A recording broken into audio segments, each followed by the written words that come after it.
Y bueno, dijimos que se llama cena, desorden y traición. Quiero iniciar con esto. Pues nosotros tenemos ahora calendario, pero hay cosas que nos van marcando más que el calendario. Por ejemplo, cuando queremos decir algo que hemos vivido, lo hacemos con algo que ha sido muy importante. Por ejemplo, cuando vamos, digamos que, y visitamos un restaurante y vamos a comer ahí y decimos, ¿cuándo fue la última vez que venimos? Y ya decimos, no, pues fue antes de la pandemia. O sea, la pandemia fue algo que marcó la vida de todos, independientemente del calendario. Nuestra mente recuerda la pandemia y sabe, ¿no? ¿Cuándo fue la última vez que venimos al estadio a ver un partido de fútbol? Ay, no, pues creo que fue antes de la pandemia. Entonces eso es referencia al gran momento, ¿no? Ahora, por ejemplo, ustedes recordarán el terremoto de 1985. ¿Sí es 85? Gracias. Dicen, oye, es que se casó antes del terremoto. No sé, bueno, los que vivieron en 1980 tienen esa, ¿no? O por ejemplo el Mundial de Fútbol, que fue en 1986, un año después, meses después, porque fue meses después, México 86, y miren, ya se empezaron a acordar. Entonces, por ejemplo, decimos, ¿el terremoto fue antes o después del Mundial? Bueno. No. Antes. Fue antes, porque el terremoto fue en el 85 y meses después fue el Mundial. O, por ejemplo, también está el Mundial de 1970, pero siempre nuestra mente viaja a un evento que nos marcó a todos en el tiempo, más allá de calendario, más allá de años. O sea, no todos estamos, inició la pandemia el 23 de marzo de 1900, del 2020. No decimos así, decimos, no, venimos antes, no, esto ya lo habíamos hecho después de la pandemia. Ahorita, después de la pandemia, creo que no hay un hecho que ha sido así, sobresaliente. Creo que lo más cercano que hemos vivido nosotros es la pandemia, y yo creo que un poquito más atrás, pudiéramos decir que fue el terremoto del 2017, cuando tembló a la 1 de la tarde, y posiblemente un poquito atrás fue la otra pandemia, que fue más pequeña, la del H1N1. Pero el punto es que tenemos situaciones en la vida que nos marcan, momentos en la vida en que nos marcan. Y bueno, hablando sobre lo que veíamos la semana pasada en Lucas 22, podemos darnos cuenta que el arresto de Jesús, o dicho de otra forma, la traición de Judas, es algo que marcó la historia, que marcó la diferencia entre antes o después. Y lo importante o lo que quiero marcar es que cuando suceden estas cosas, por ejemplo, lo de la pandemia, lo de un terremoto, lo de un mundial, o son esas cosas que vivimos y que marcan a todo mundo, la vida ya no vuelve a ser igual. O sea, la vida ya no fue igual después de la pandemia. Que intentamos reunirnos, pero la vida ya no fue igual. ¿Cuánta gente se fue en la pandemia? La vida ya no es lo mismo. Después del terremoto de 1985, que cada quien lo vivió en sus lugares, unos estaban estudiando, otros estaban trabajando, otros estaban durmiendo, pero a partir del 85, la vida ya no fue la misma. ¿Se acuerdan ustedes? Creo que fue el 2001, cuando las Torres Gemelas son derribadas por unos aviones. Usted dirá, y yo dirá, pues a mí no me afecta. Pero platicando con gente que ha viajado en aviones antes del 2001 y después del 2001, hay una diferencia. La gente ya no viajó igual. Ya no viajó con la misma confianza, ya no viajó de la misma manera como se hacía antes del 2001. la vida fue diferente, la vida cambió. En este caso, si usted tiene en su Biblia, muchas de nuestras Biblias tienen una referencia a otros pasajes. Y hablar de Jesús y de la traición de Judas está en Mateo, en Marcos, en Lucas, en Juan.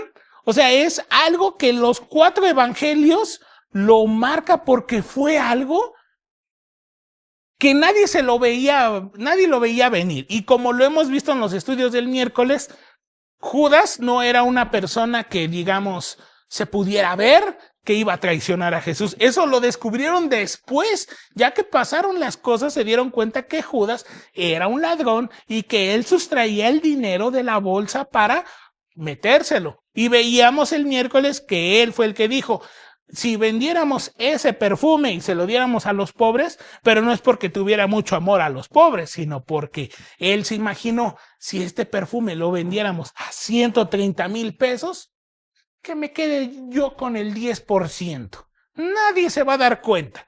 Pero todo eso se dieron cuenta mucho tiempo después.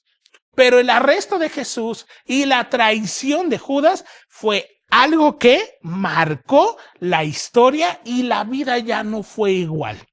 ¿Por qué les estoy diciendo esto?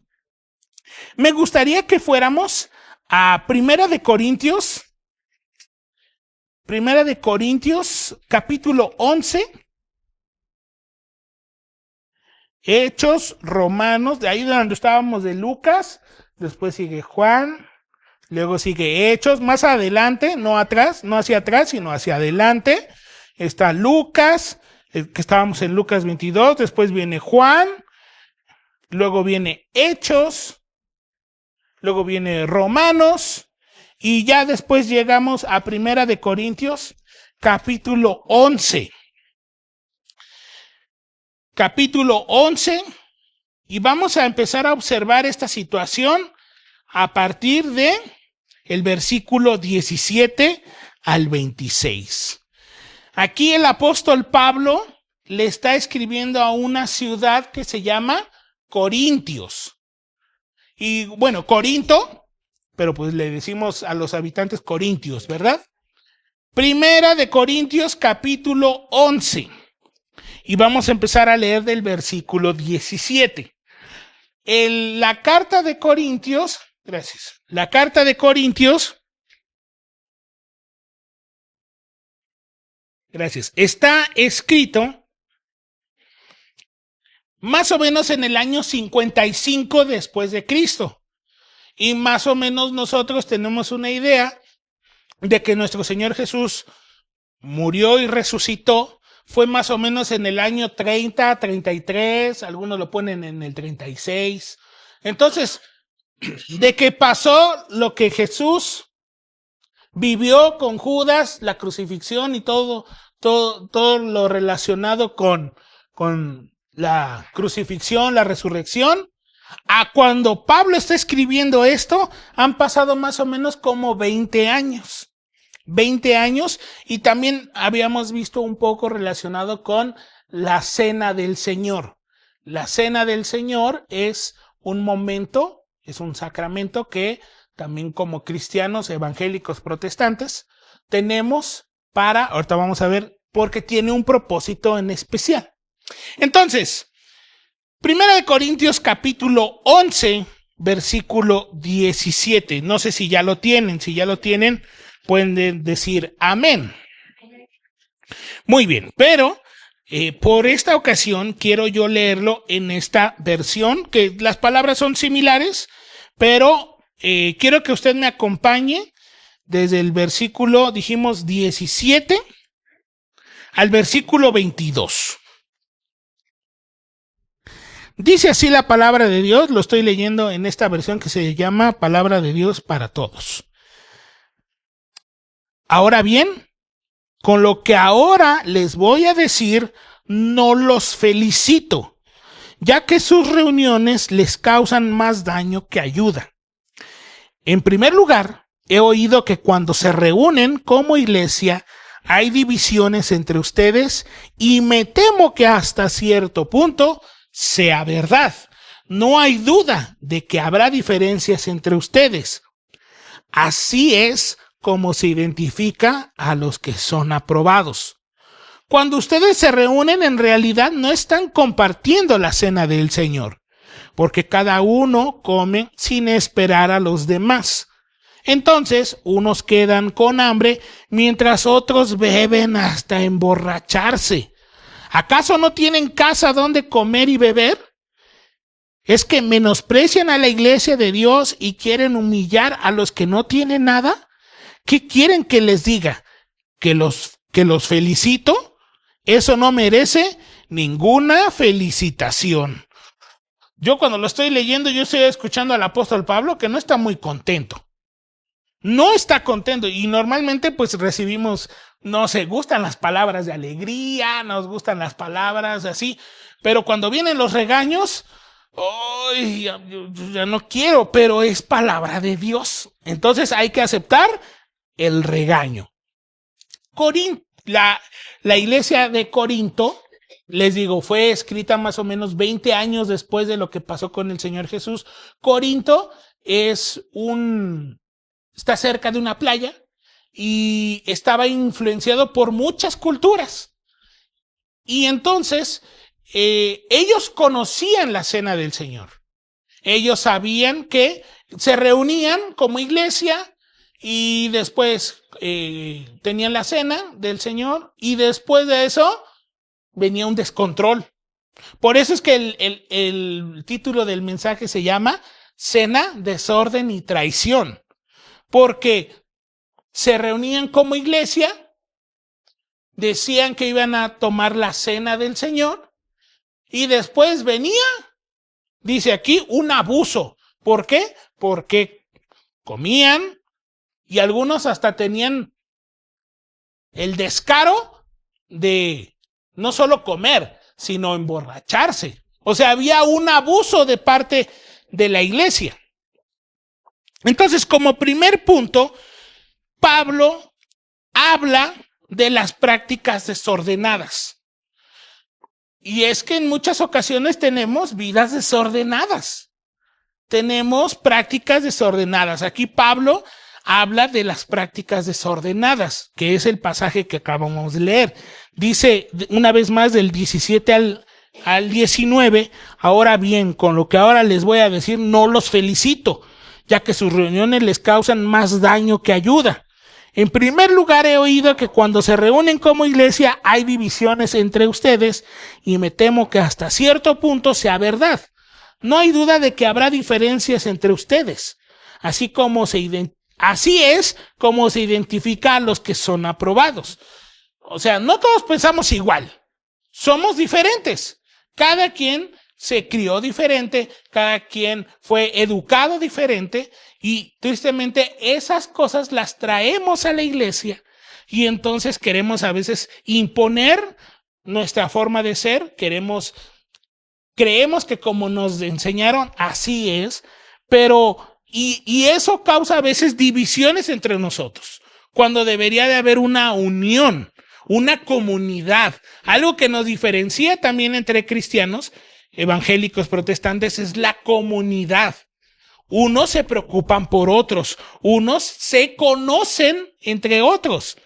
Y sí, esta iglesia aquí está hablando de una división, pero como iglesia, y lo veíamos en el estudio de la mañana, que otra vez se vuelve a juntar todo, es una comunidad. Y la comunidad está para preocuparse unos por otros. Pero estos ya están en una práctica de desorden, porque en vez de amarse, en vez de preocuparse, se están tirando unos a otros y se están abusando. Hay divisiones. Dice del versículo 20 al 22, cuando ustedes se reúnen, en realidad no están compartiendo la cena del Señor, porque cada uno come sin esperar a los demás. Entonces unos quedan con hambre, mientras otros beben hasta emborracharse. ¿Acaso no tienen casa donde comer y beber? ¿Es que menosprecian a la iglesia de Dios y quieren humillar a los que no tienen nada? ¿Qué quieren que les diga? ¿Que los felicito? Eso no merece ninguna felicitación. Así que Aquí hay consecuencias de algo que debería de ser como comunidad algo agradable, algo que nos una, muchas veces más bien nos desune, hay división. Pero también hay otra situación, dice el apóstol Pablo, ¿que no tienen casa para comer? Y es que a veces pensamos que lo que vivimos en la casa no me afecta a nadie. Estamos como las mujeres feministas que dicen que es mi cuerpo y yo hago con él lo que yo quiera. Pero aquí estamos viendo que el apóstol Pablo dice que no tienen casa para comer y beber, que no tienen casa para arreglar sus asuntos. Ahora, fíjense que está hablando de comida y bebida, o sea, como algo sencillo. Hay cosas tan sencillas que pudiéramos nosotros arreglar en nuestra casa y los traemos a la iglesia y los traemos y eso causa una división. No pensamos igual. Pero hay situaciones en nuestra vida que no es necesario traerlas a la iglesia. Podemos solucionarlo en la casa. Y a veces esa misma situación lo queremos tener. Por ejemplo, es que mi hijo no me obedece, que es algo muy común de las mamás, ¿verdad? Es que mi hijo no me obedece. Pero si es un asunto que tanto madre como hijo pueden arreglar en casa, pero vienen acá a la iglesia y podrían decir, ay, hermana, es que mi hijo no me obedece. Ay, pues el mío sí. Y entonces ya se hizo una división y algo que pudiera ser una comunidad ya no es comunidad, ya hay división cuando es algo tan simple que se puede arreglar en la casa, como el comer y beber. Pero ellos están llegando a un abuso porque no solo es comida, sino también van al extremo de que unos van y aborazan todo y los otros se quedan con hambre. O hay otros que se acababan todo el vino y se emborrachaban. ¿Qué tiene eso de comunidad? ¿Qué tiene eso de unidad? Por eso es que Pablo habla de las prácticas desordenadas. Pero ahora vamos al punto. Punto número 2 de este mensaje. Pablo habla del significado de la cena. O sea, primero dice, ustedes hacen un desastre. Pudiendo arreglar las cosas en casa, me las traen aquí. Pudiendo comer allá, se las traen aquí. Y llegan aquí y hacen un desastre. Abuso, hablan, hay divisiones. Pero una vez más, como el Señor Jesús tan especialista en poner orden a las situaciones. Y aquí el Señor Jesús, que ahora se nos está juntando con lo de Lucas 22. Entonces, Pablo habla del significado de la cena del Señor. Y comienza, versículo 23. Bueno, primero antes, esto no es una felicitación, dice aquí, o sea, causa incomodidad. Y cambia el tono de voz. Si se fijan, va a cambiar el tono de voz, porque en el 22 dice, eso no merece ninguna felicitación, dice en nuestras Biblias, 11:22. En esto no os alabo. Pero cambia el tono de voz y dice, porque yo recibí del Señor lo que también os he enseñado. Que el Señor Jesús, la noche que fue entregado, tomó pan. Aquí está el parteaguas. Aquí es el momento crucial. Han pasado 20 años. Ahorita nosotros decimos que la pandemia han pasado 5 años y nos marcó. Y aquí Pablo dice, lo voy a leer en esta versión. Las enseñanzas que les traigo son las mismas que recibí del Señor. La noche en que el Señor Jesús fue traicionado, tomó pan. Nada más en eso. Aquí está mostrando y recuerda la traición de Judas como ese hecho histórico que marcó la vida de todo cristiano. ¿Y por qué marcó tanto? Porque era un hombre del que no se esperaba nada y traicionó. Por eso decimos en los estudios del miércoles, no vaya a ser que al lado de usted esté sentado el próximo Judas, porque ellos, los discípulos, no tenían idea de que ahí estaba el traidor. Y este es el momento importante y esta es nuestra conexión con Lucas 22. La noche en que el Señor Jesús fue traicionado. Fue ese hecho que marcó y que ya no fue lo mismo. Cambió nuestra forma de verlo. Y continúa. Esto que estoy diciendo está en Lucas 22, pero aquí el apóstol Pablo lo está mencionando.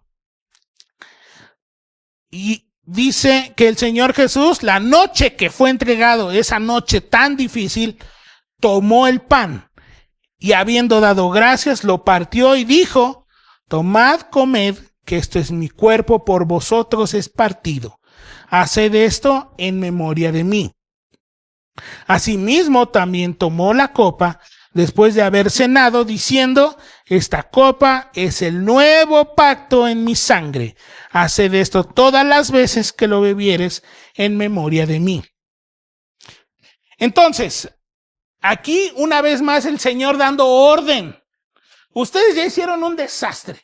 Ustedes hacen abusos, se olvidan de los otros, pero lo que deben de hacer es recordar, es tener en cuenta estos elementos. Y ahora quiero tener aquí sumo cuidado porque es un tema para muchos delicado, pero para nosotros como cristianos, evangélicos, protestantes, para nosotros son símbolos, son el pan y el vino, el jugo, son símbolos. Nosotros no creemos que en el pedazo de pan y en la sangre es Cristo. Muchos creen que eso es Cristo, pero para nosotros eso no es. Para nosotros es un símbolo que nos hace recordar esa noche en la que el Señor Jesús fue traicionado. Y aquí mismo nos dice en el versículo 24, haced esto en memoria de mí. Ahora, muchos dicen, es que el pan y el vino es Jesús. Pero nosotros estamos esperando la segunda venida del Señor Jesús. Y si nosotros decimos que el pan y el vino son Jesús, entonces es como decir que Jesús viene cada vez en las miles de iglesias alrededor del mundo. Entonces no se cumple que estamos esperando la segunda venida. Por eso es que para nosotros es un símbolo, es algo que nos recuerda. Es como, por ejemplo, cuando vemos el símbolo de no estacionarse. No dice gran cosa, nada más es una E tachada. ¿Pero qué significa? Que no te estaciones. Es un símbolo. No significa que ahí está pegada la ley o que está pegado el policía. Simplemente nos está recordando que debo de tener cuidado de no estacionarme. Entonces, para nosotros creemos que eso solamente son símbolos, un objeto o algo que nos recuerda esa gran noche. Esa gran noche. Entonces, dice aquí una vez más, y habiendo dado gracias, lo partió y dijo: tomad, comed, esto es mi cuerpo que por vosotros es partido. Haced esto en memoria de mí. Y asimismo también tomó la copa después de haber cenado, diciendo: esta copa es el nuevo pacto. Y quiero hacer la diferencia porque el pan sí es muy claro, representa, no dice que es, representa el cuerpo de Cristo. Pero interesante dice, y asimismo también tomó la copa después de haber cenado. Y entonces dice: esta copa es el nuevo pacto en mi sangre.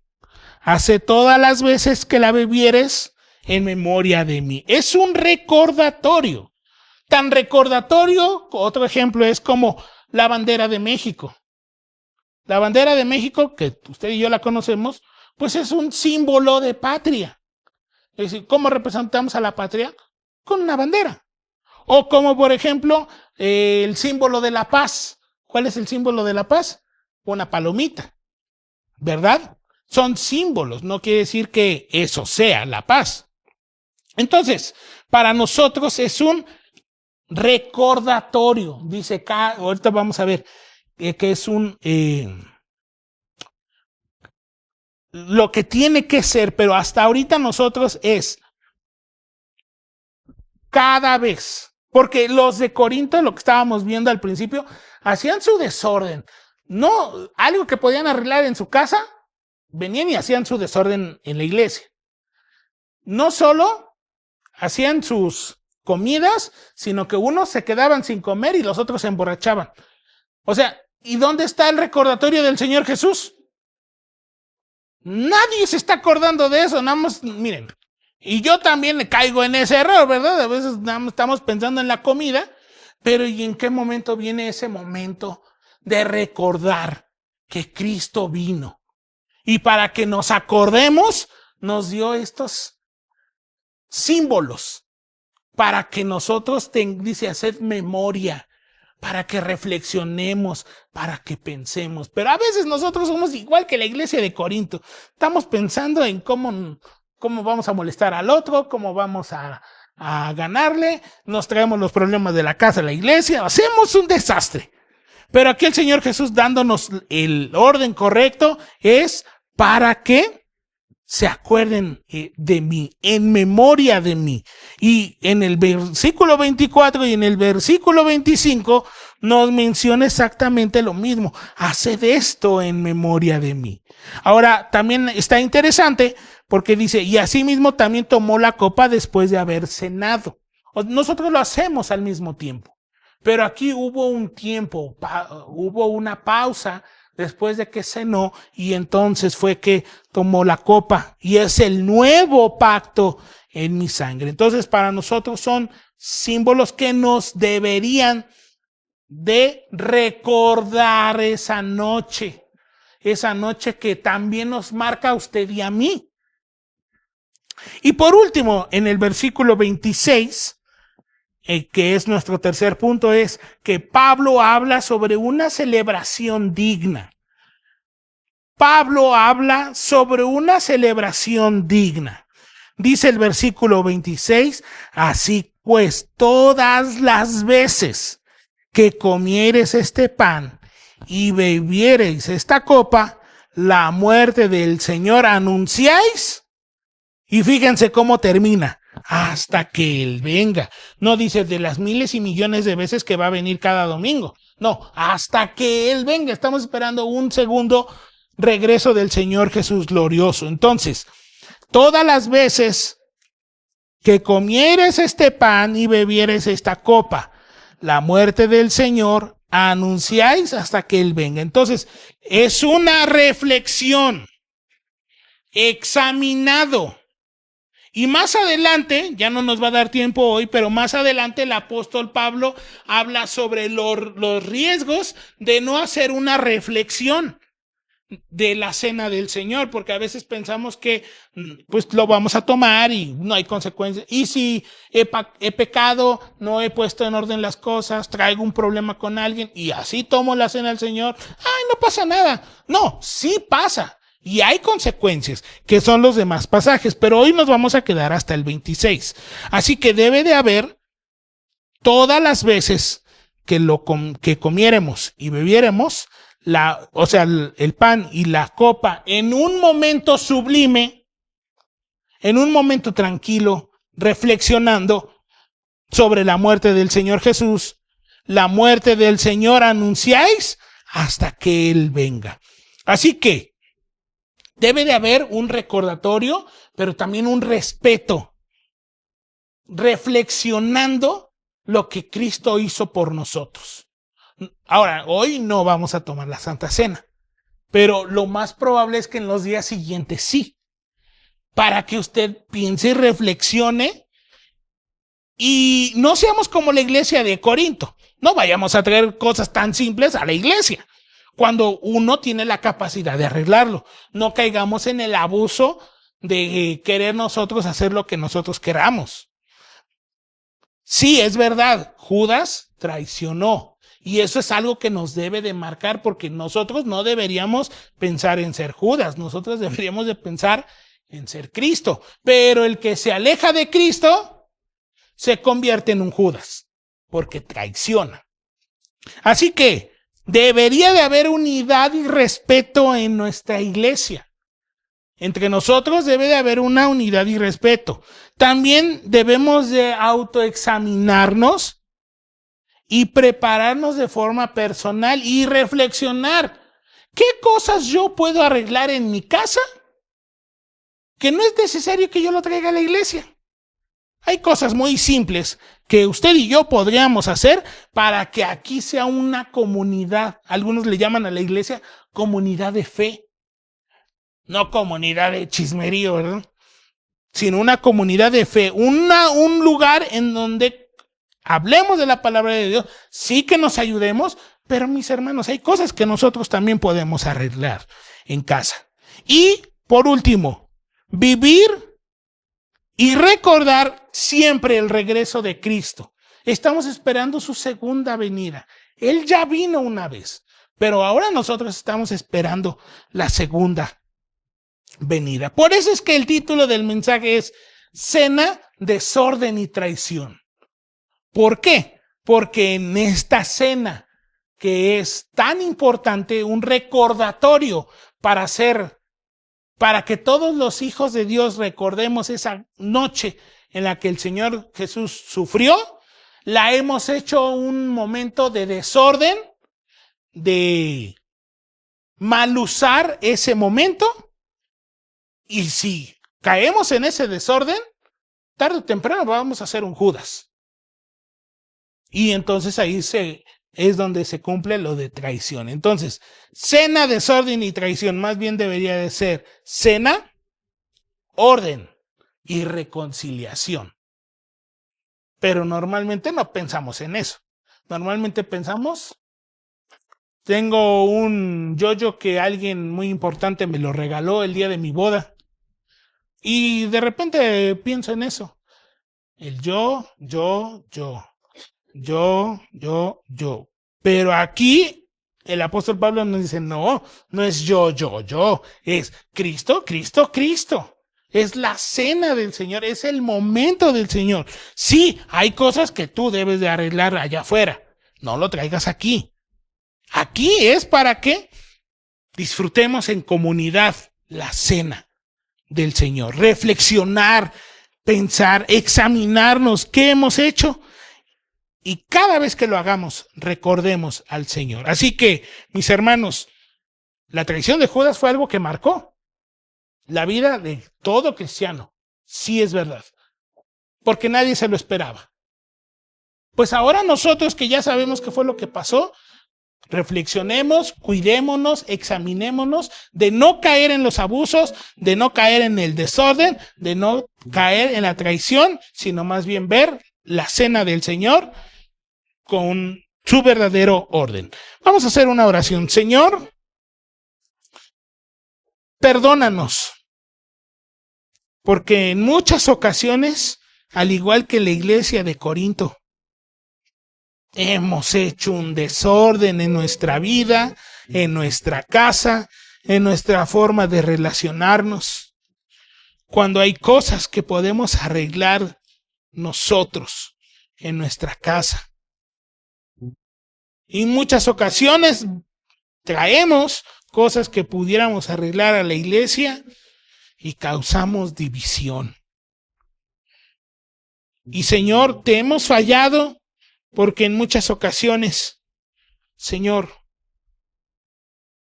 dejamos que esto sea una comunidad y dejamos que esto se vuelva un lugar tan dividido.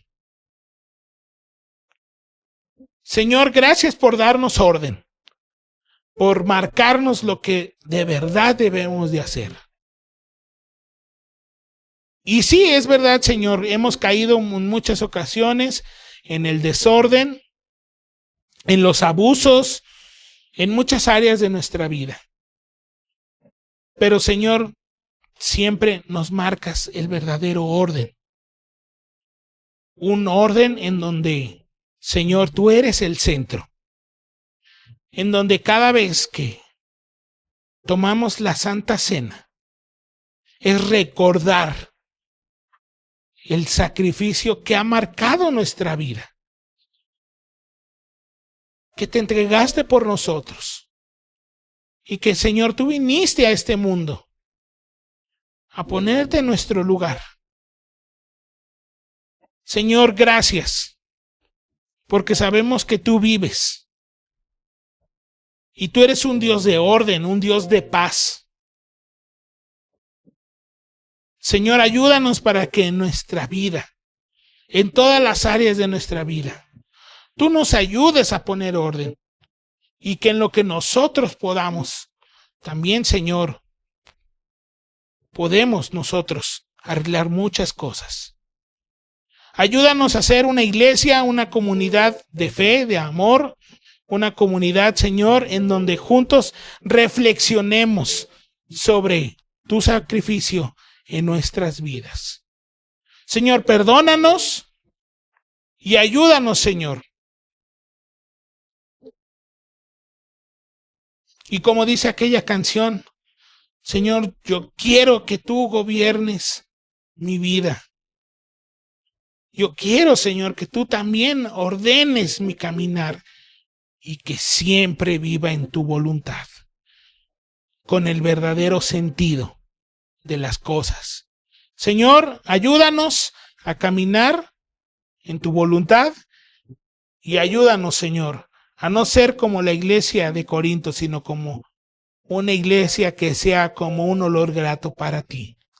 Ayúdanos a cada uno de nosotros a reflexionar y a recordar tu sacrificio en nuestro diario vivir.